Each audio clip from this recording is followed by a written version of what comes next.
नमस्कार. प्रेम, करुणा आणि सेवाभाव हो संदेश घेऊन येवपी हो नाताळाचो सण. समेस्त गोंयकारांक नाताळाची हुनहुनीत परबी आणि त्याचबरोबर कॅलेंडर नवीन वर्स 2026 रोखडेच सुरू जातले.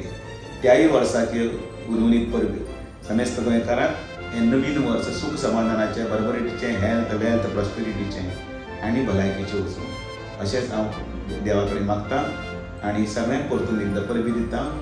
मेरी क्रिसमस आणि हॅपी न्यू इयर. धन्यवाद.